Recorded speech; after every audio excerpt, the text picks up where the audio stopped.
السلام علیکم ملګرو، ښه یاست؟ خیریت دی؟ طبیعتونه مو ښه دي؟ ښه یاست؟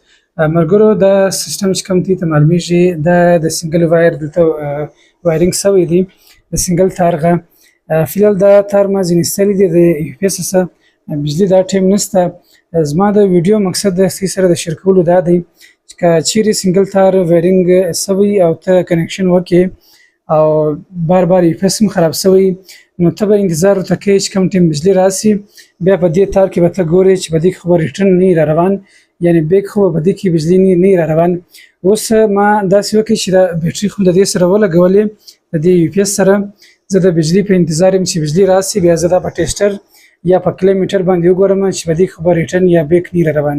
که چیرې په دې کې بیک را روان وي، د دې حل بیا دا دی کوم چې مین تارونه دي د بجلي غه، یعنې چې کوم دغه ته راغلي دي بجلي میټر ته، هغه تارونه به ته سره اړې، بیا د دې چې کوم بیک دی یعنې ریټرن دی هغه به ختمیږي.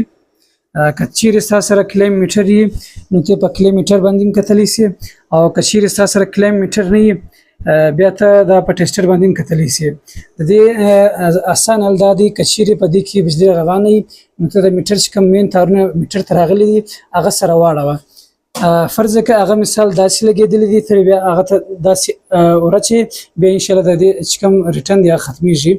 او دلته ته کتلی سي چې دلته فیس او نیوټرل یعنې منفي او جمع دواړه لګېدلي دي. دا کوم سپین تار چې ته دا لوپ معلومیږي دا نیوټرل کامن دی. نو په دې خاطر زه د دې په انتظار یم که چیرې ستې سره هم داسې سچویشن راسي، حالات راسي، نو ته به دا خامخا دا تار ګورې.